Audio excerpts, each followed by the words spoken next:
Coming up on Chopper's Politics. Now listen, I'm also a Liverpool fan like you are, but if you had to choose Arsenal or Spurs? Oh, good question. Yeah.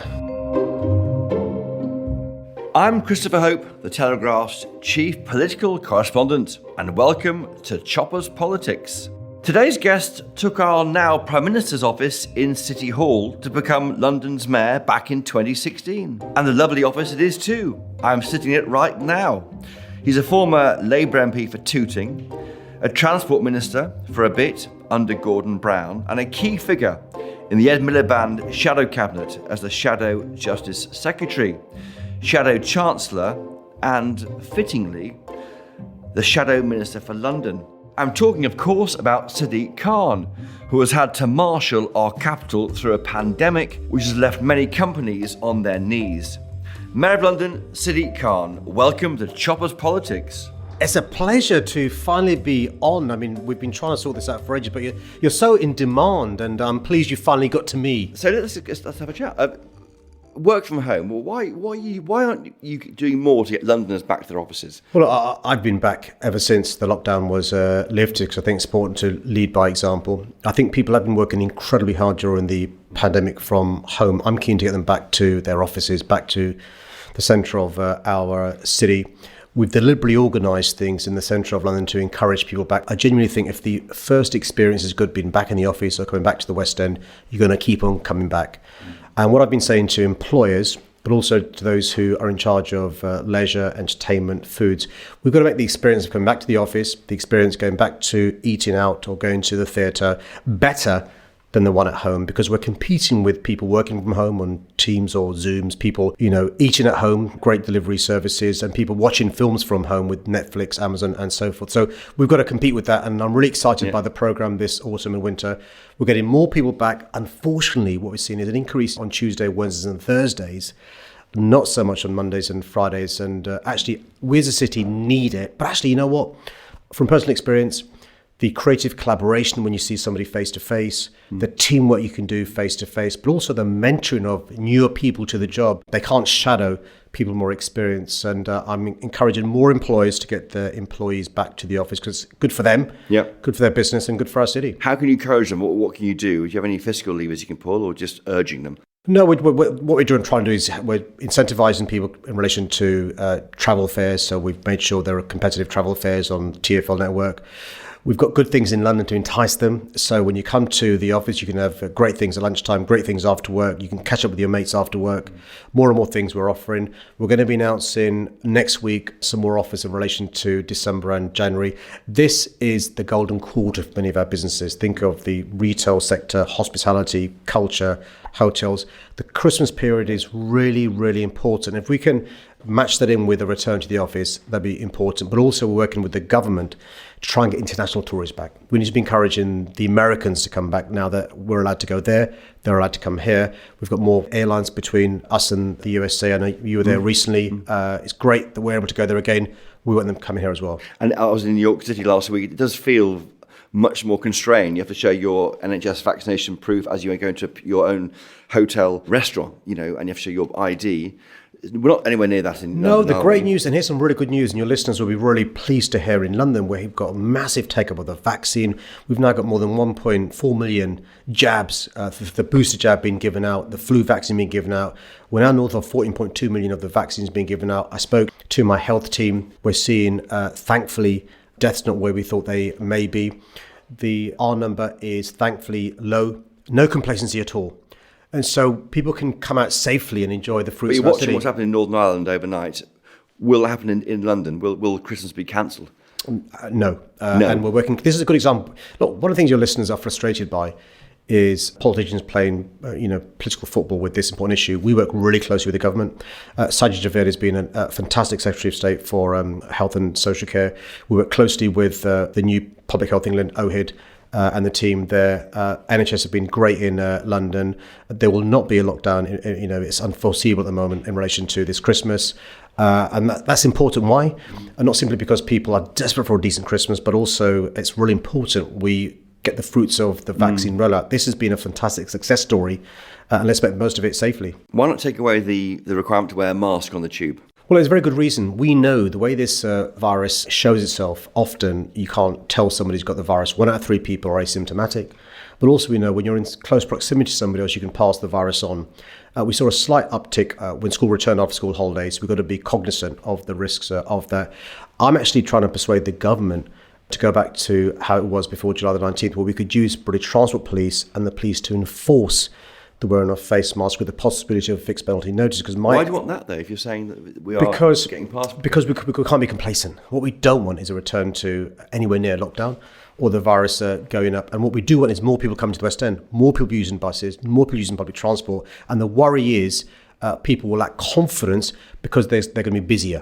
And what we want to do is increase public confidence, and 3/4 of our commuters feel more confident when other people wear face masks, but also it reduces the chances of the virus spreading. Is it selfish not to wear a mask on the tube? Because lots aren't. I mean, I would say half the carriage when I'm on, people aren't wearing them. Now, you don't know why they're not wearing them. It could be reasons that we don't know about, unseen issues, but others are just because they can't be bothered. Unless you've got an exemption not to wear a face mask, it is selfish not to wear one on the tube. The reason why I say that is because you may not know you've got the virus. How would you feel if you're sitting next to somebody who's a carer for somebody who's shielding or somebody who is immunity suppressed? And that's why it's so important to be cognizant of the possibility you could be carrying this. 1 out of 3 people don't show symptoms. How would you feel if you passed it on to somebody who suffers severe consequences, or say it's not to sort of have doom and gloom, but lost their lives because you passed it on? Yeah. How are those talks going with the police? Is it with the Met you're talking to, or is it with the Home Office? Or it's the government. So basically, we can't use the BTP or the police to enforce this because it's not the law anymore. We can't issue fixed penalty notices. So whereas before July the 19th, we had thousands and thousands of police, BTP enforcing this, we've now only got 500 TfL staff who are enforcing this. Bear in mind, with hundreds of stations, 272 tube stations, plus DLR, plus overground. We've got more than 21,000 bus stops, 9,000 buses, 500 people. Can't possibly enforce that. That's why I want to thank your listeners who do wear a face mask. Thank those who come into London who abide by TfL rules. It is really important, and I'm really grateful. So you want the law to be changed, another vote in Parliament on this, or can it be just pushed through without a change? No, we're trying to persuade Grant Shapps to allow us to pass a bylaw, which would mean we can bring it in. Just like there's a bylaw you can't drink on the underground, we think it's important. Why? Because this will give people confidence, it'll keep the virus down, but also as we have increased footfall, as we get into winter, Christmas shopping, the January sales, great events taking place in the theatre, we want more people coming back. Your old friend Boris Johnson, in Prime Minister's Questions this week, was talking about you again. He talked about the London mayor, he means you, bringing this out London charge, which may or may not happen.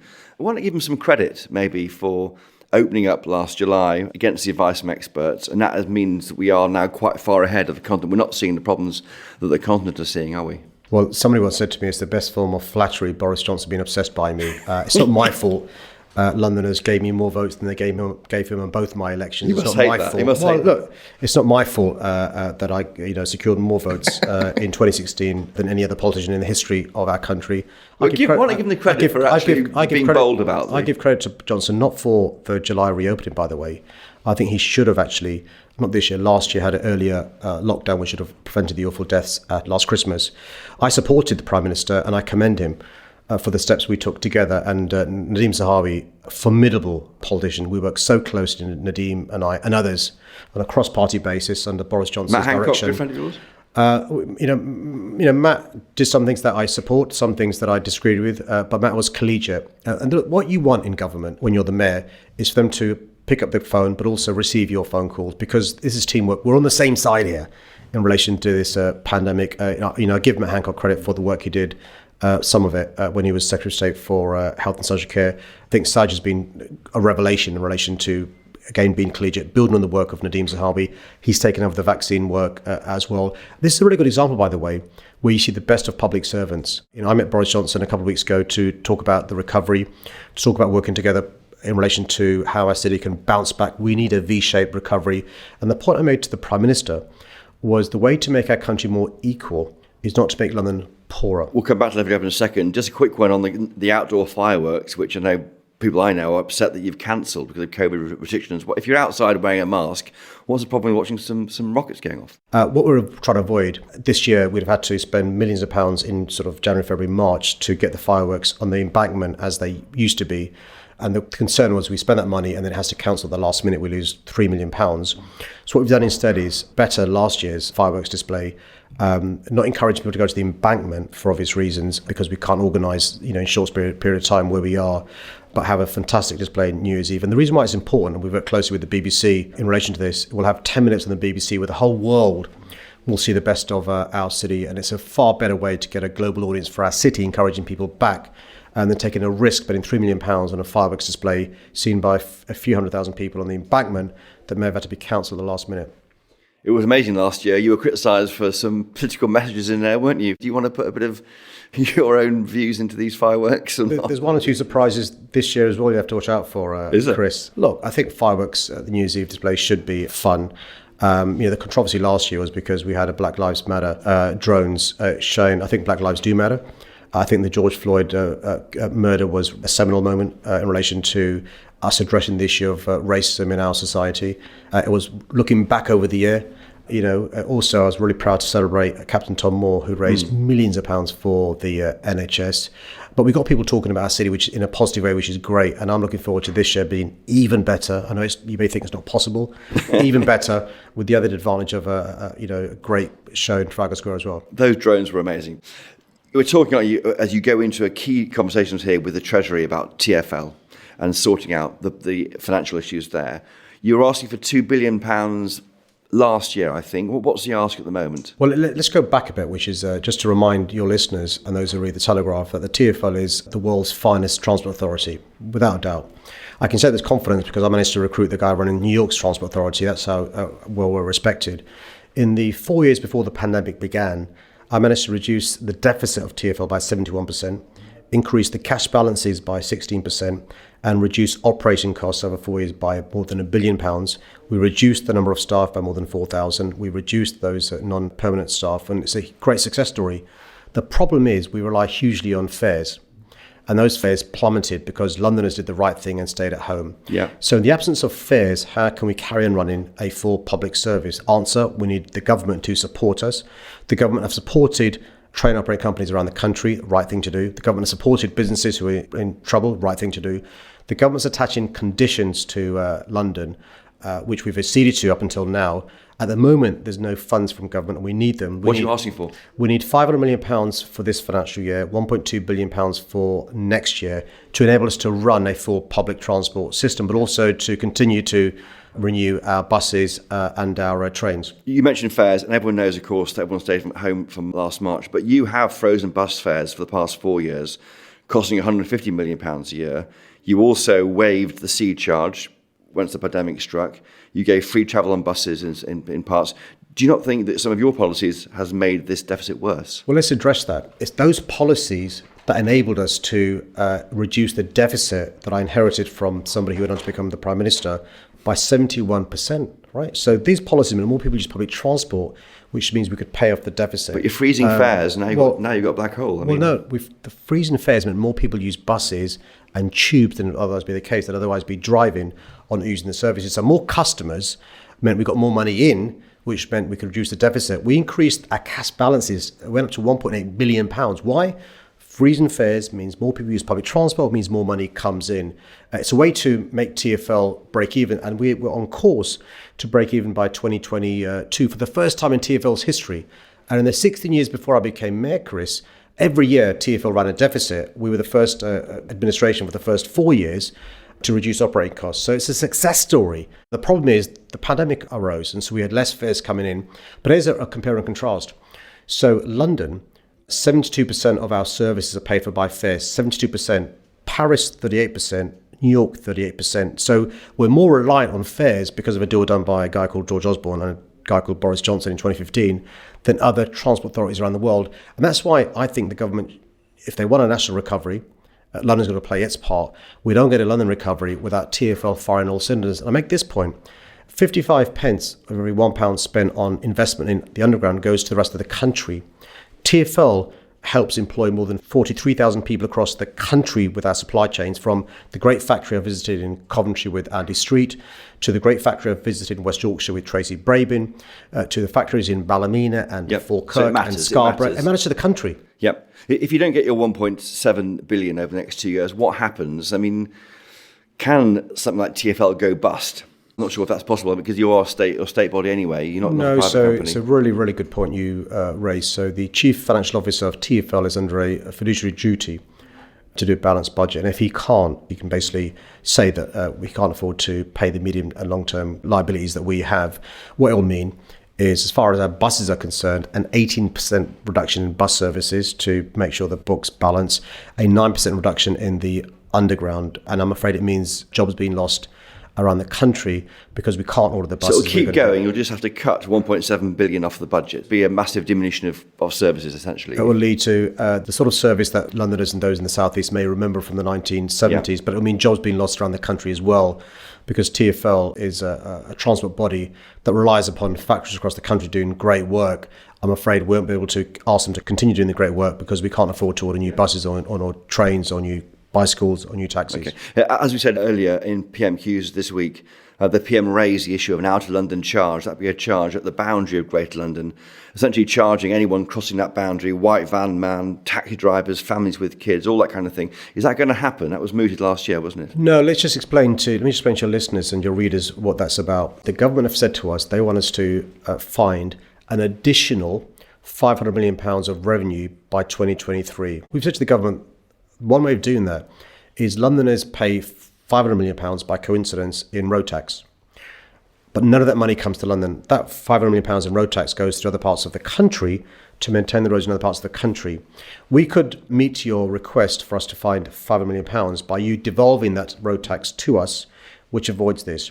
We've given the government a number of options on how, in the absence of road tax being devolved to us, we could raise the £500 million they're asking us to raise on top of the savings and the cuts we're having to make. One of those options is a Greater London boundary charge. There are other options we've given as well, but clearly, look, there are elections in London next May, and you can understand why the Prime Minister is raising this at PMQs. We've given a number of options to Grant Shapps to look into. What other ones? Other ideas? Other sorts of ones, other forms of road charge in relation to vehicles, other options in relation to ability to raise taxes, other options in relation to work around vehicle excise duty and so forth. And so this is just one example of the options we're giving the government.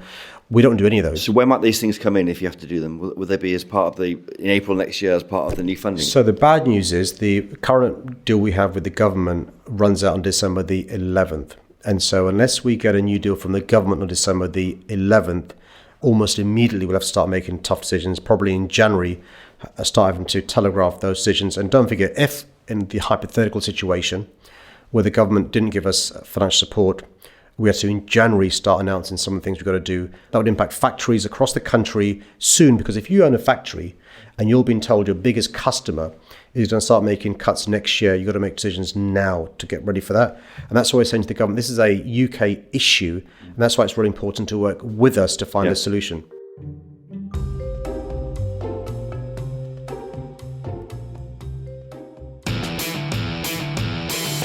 Hello, I'm Brian Moore, the former England hooker. International rugby is back, and so is my podcast, Brian Moore's Full Contact. Every Monday, we get the biggest and best names from the world of rugby to dive into every ruck, maul and TMO decision. Get the inside track ahead of the next Six Nations and hear the likes of England coach Eddie Jones and the breakthrough star Freddie Stewart. Search for Brian Moore's Full Contact wherever you're listening to this.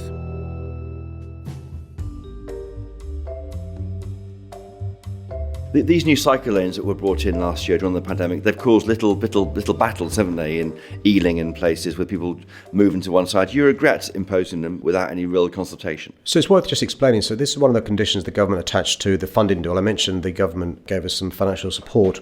There are a number of conditions attached. One of them was this phrase called active travel. What the government said to councils, so in London, 95% of the roads, 95% are controlled by councils, 32 boroughs plus City of London. We control 5%. What the government said to the councils was, you can get some of this money, active travel money, if you introduced low traffic neighbourhoods, but you've got to do it now. So councils didn't have time to consult. But some good councils engaged Other good councils had plans in tray which they could land. Some haven't worked, and those councils have decided to do a U-turn.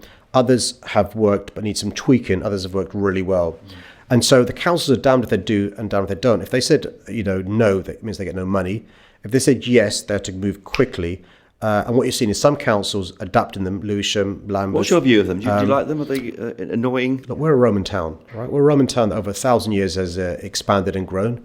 You can't have one health crisis, COVID crisis, replaced by another one, poor quality air caused by 10 million cars driving around our city on these narrow roads.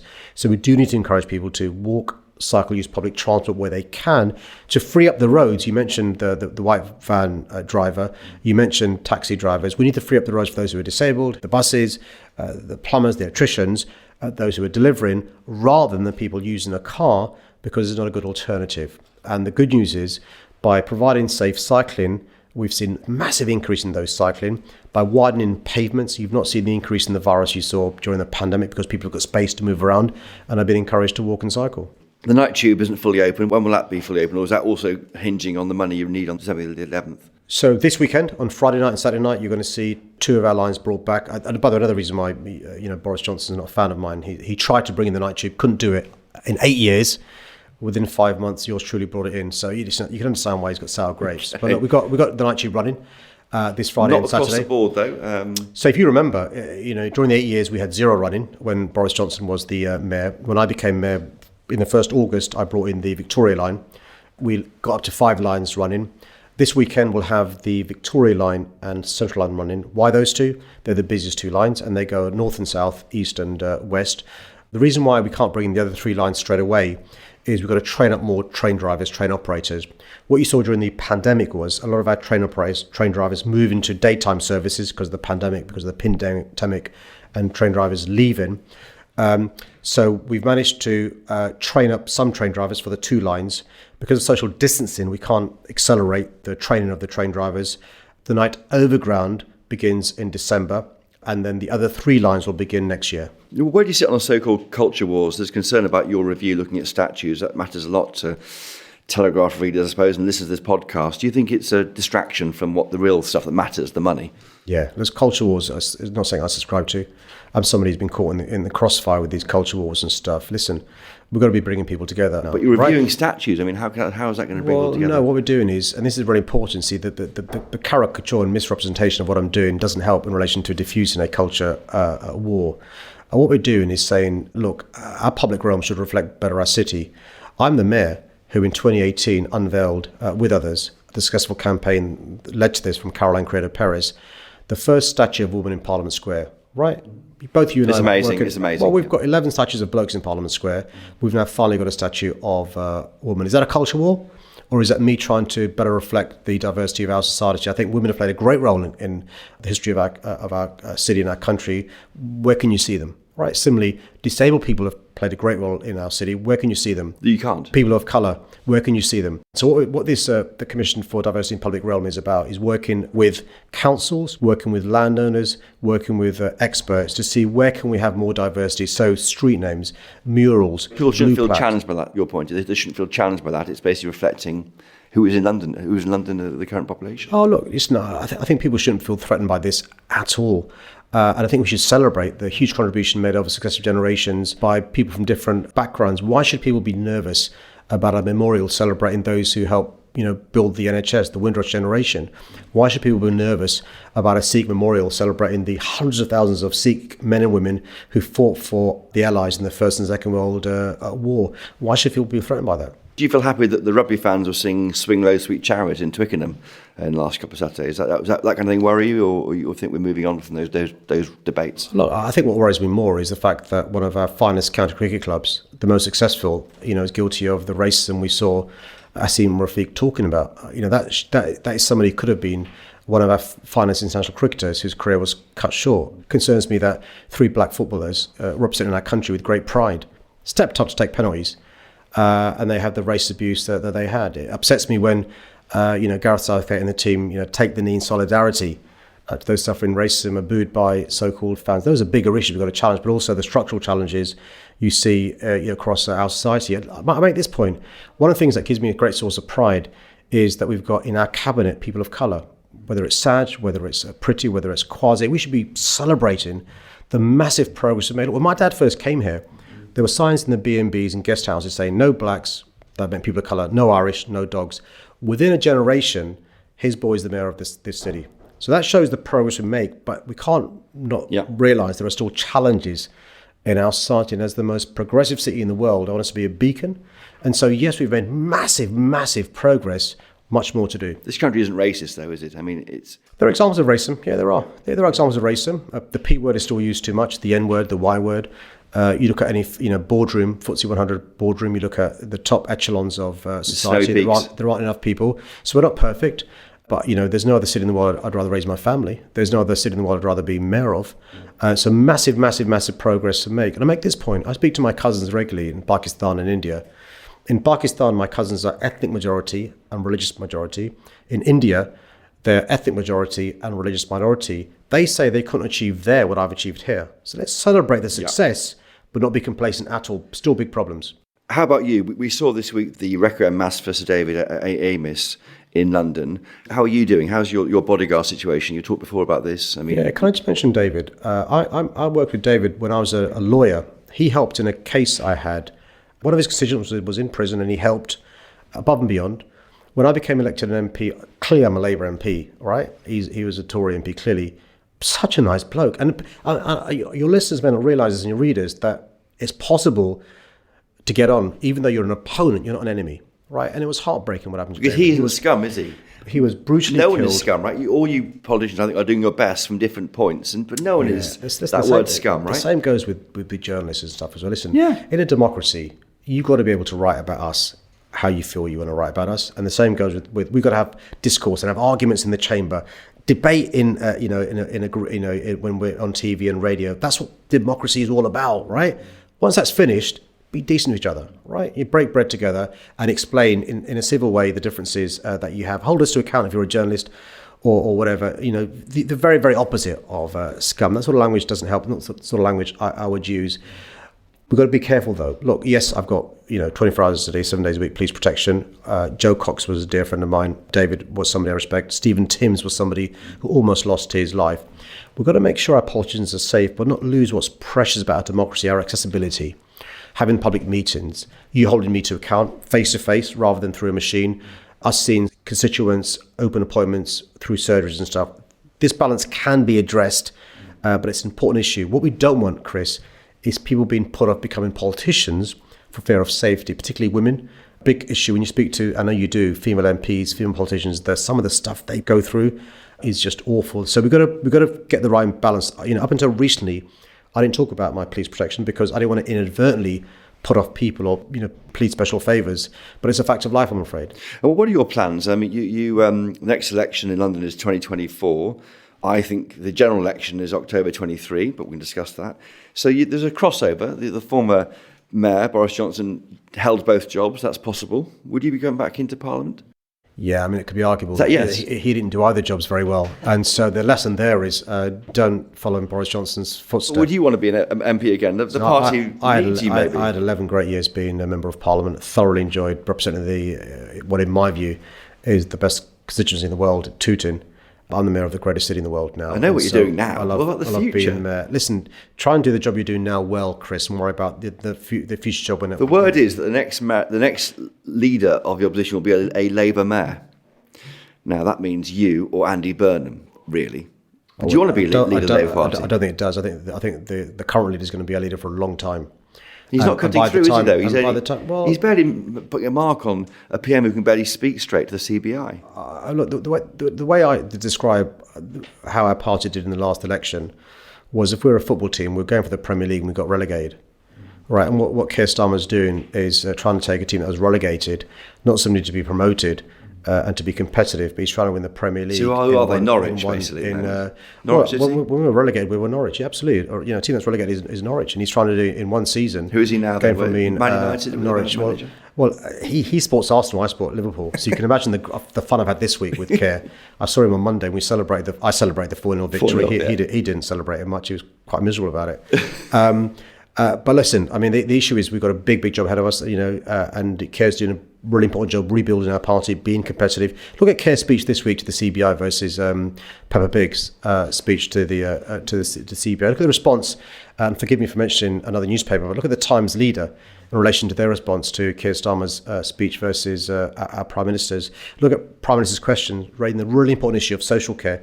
I remember the last election, and this is a really important issue in London, because there are lots of first-time owner-occupiers in London. They're now being told they're going to have to sell off their homes. They're hoping to pass on some of that to their children because of the broken promises by the Prime Minister in relation to social care. So these are really big issues that Keir and the team are focused on. Those are far more important than the... You have no say over council tax, do you? But the precept will probably go up to the maximum of 5% across London, won't it? When I speak to council leaders, they're really, for them, they have no choice but to increase the maximum allowed for social care. You've seen the crisis that's been exposed and exacerbated over the last 18 months. By the way, those who work in social care are heroes. They're often get paid the minimum wage, and I salute them. Where do you sit on a wealth tax? A Tory peer in the House of Lords recently suggested a new ban in council tax just on the most expensive properties, and that would be hit London quite hard. Would you support that? I think you've always got to be careful about the unintended consequences of hypothetical tax increase. I think what's important is for the basic principle to be those with the broadest shoulders carry the greatest burden. That's what would happen. But you've got to make sure that you don't, in an unintended way, make those responsible maybe equity rich but cash poor. That's why it's really important to look at these with great detail. I think Rachel Reeves' response is the right one. What Rachel is doing, as written in your great newspaper, what Rachel is doing is looking at all these options. What she won't do, rightly, is to set out now what a budget's going to be in 2023 or 2024, according to your predictions of a general election. But it is important to do all this heavy lifting now, to look at what the options are in relation to what happens in the next election. Would you support wealth tax in London? I think you'll be very careful about unintended consequences in relation to this. I'm quite cognizant of the fact that it's not me that creates the wealth and prosperity in our city. It's the small businesses. Yeah. It's those who are innovators, those who are chief execs in big companies who do so. I recognise I'm competing not against, love them as I do, the Manchesters, the Liverpools, the Edinburghs, the Glasgows. I'm competing against Paris, Singapore, New York, Hong Kong.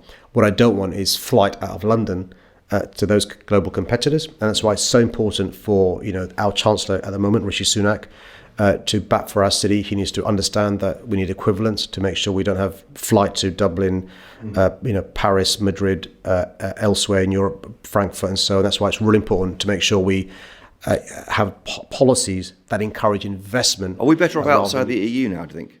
Look, we are. But are we better off there? Are you excited about Brexit, Sadiq Khan? Well, I think we've got to make the most of it. Listen, I want us to succeed. I'm a patriot. I love our country. That argument has happened now. I lost the argument. The results are there. Those who are Brexiteers and those who are Remainers now got to unite. We're on the same side here. I worked in tag with Rishi and Liz trying to promote our city overseas. I bang the drum for our city across the globe. And actually, our Prime Minister, you mentioned giving him credit, our Prime Minister is good at banging the drum for our country.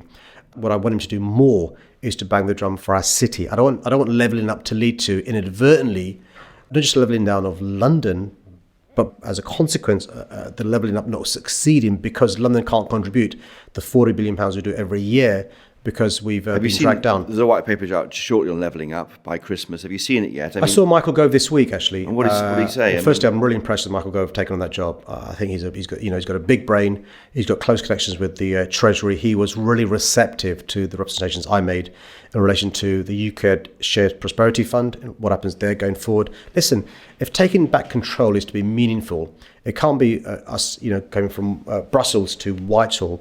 Taking back control must be the cities, the towns, the regions, the villages, having far more control over these sorts of monies, including what's in the UK. But you might lose out in this white paper because... Well, I don't see how we would. Because, if you are somebody like Michael Gove, who represents Surrey, I mean, he understands the contribution made by London and the South East. He understands that his constituents come into London on a daily basis, work their socks off to contribute to the national economy through London. You do not get a national recovery. You do not get wealth and prosperity created by dragging London down. We do not want to go back to the 70s and the 80s. Yeah, in a polite, courteous way, as Michael and I have conversations in. Yes. Some quick questions from Twitter. SKS Anglia asked on Twitter, when are you going to reverse the rising crime rates in London? So the We are making progress. Compared to when I first became mayor, violent crime's gone down, knife crime injuries gone down, knife crime injuries, those below the age 25 has gone down, burglary's gone down, robbery's now going down. Things are going up as well. Homicides gone down, moped-enabled crime's gone up. The big issue is teenage homicides. Yeah. So teenage homicides is a big issue. So although fewer young people are being stabbed, the consequences are far more serious. The ferociousness of these attacks. I meet regularly bereaved mums and dads. I met one last week, a bereaved dad. It's heartbreaking, Chris, when you meet them. And what they want is both action in relation to more support for the police. And so, after 11 years of cuts in the police, finally Priti Patel and the government are invested in more police officers. We need our fair share. We need 6,000. We've currently got 2,600. But also supporting communities to give young people constructive things to do. And we're doing that from City Hall as well. Okay. And Blake asks, will you seek re-election for a third term as mayor? In fact, can you? I don't know if you can, but would you? Well, some would argue I'm still doing the lap of honour from the fantastic victory this May. Let's talk about what we're doing now. Well, Blake asked the question. What's the answer? Will you seek re-election? Listen, I want to carry on being mayor of London as long as Londoners want me to be there. You're going to go on and on and on like other leaders, are you? Let's see what Londoners decide. Max asked about your 160-page house building strategy, which makes no reference to minimum space standards. Is that what you're worrying about at the moment? It does make reference, and I'm sorry he's not seen that. So if he goes to the housing strategy in the London plan, we've got design standards, lighting standards. We want the best quality homes being built in London, whether they're council, genuinely affordable, or market value. And just finally, some quick fire questions which we would put together for you. If you're having a cup of tea, is it your milk going first or last? If it's from a teapot first, if it's a tea bag, last. What's your favourite London Underground line? Northern Line, come on. I live in Tooting, and London Bridge is on the Northern Line. You have to choose north or south of the river. Just say one of those answers, north or south. I'm a South Londoner, man. Have you been to Peppa Pig World? My kids are too old. They were sort of 5, 6 when Peppa Pig first came out, so I've not had that pleasure. I'm a Legoland man. You Legoland. Nando's or KFC? Nando's all day long. Black cab or Uber? Neither. Tube, walk or cycle. Tube, bus or cable car? Tube. I've never used the cable car. You haven't? I've never used the cable car. Not many have, it seems. Yeah. Another legacy of our current Prime Minister. Why is it still going? Well, it'll go to your new offices in there. Your new. Yeah. So the joke in City Hall is the reason we're moving to East London is to help get customers on Johnson's vanity project. Now, listen, I'm also a Liverpool fan like you are, but if you had to choose Arsenal or Spurs? Oh, good question. Yeah. Spurs have a better stadium, but Arsenal's colours are better, red. But don't we hate them both, Chris? Well, I think it's arguable. Maybe the funny thing is I've got 6 Premier League clubs in London, right? Yeah, 6, I know. You can't. And I support Liverpool. You can change, your spouse. You can change your job. You don't change a club. Come on, man. No, it's there all the time, isn't it? Sadiq Khan, thanks for joining us finally. It's a pleasure. On Choppers Politics. Let's do it again, shall we? Absolutely. Well, that was an interesting chat there with Mayor of London, Sadiq Khan. I was particularly struck by what he said about more enforcement on the underground to enforce mask wearing, and in particular the nice things he had to say about members of the Tory government. Certainly makes a change from some Labour politicians. I'd love to hear your thoughts, listeners, so please do send them to chopperspolitics@telegraph.co.uk or tweet us. We're at Choppers Podcast. Above all, thank you to Sadiq Khan, Liverpool fan like me, for taking the time to talk to us on Choppers Politics. And thanks to my brilliant team of producers, Giles Gear, Louisa Wells, and Theodora Luludis. But most importantly of all, thank you to you for listening. And if you want to hear more Choppers Politics in your life, and if not, why not? I also write a daily politics newsletter, also called Choppers Politics, with all the best Westminster whispers and gossip that goes straight to your email inbox every lunchtime. The link to sign up to that will be in the show notes to this episode. As well as reporting for the Daily Telegraph, I also write the infamous Peterborough Diary column every Friday night and in Saturday's newspaper with the best political prattle and some celebrity gossip thrown in. I hope you enjoy it. But as always, please do buy a copy of the Daily Telegraph. You won't regret it. Until next time, though, from City Hall, cheerio!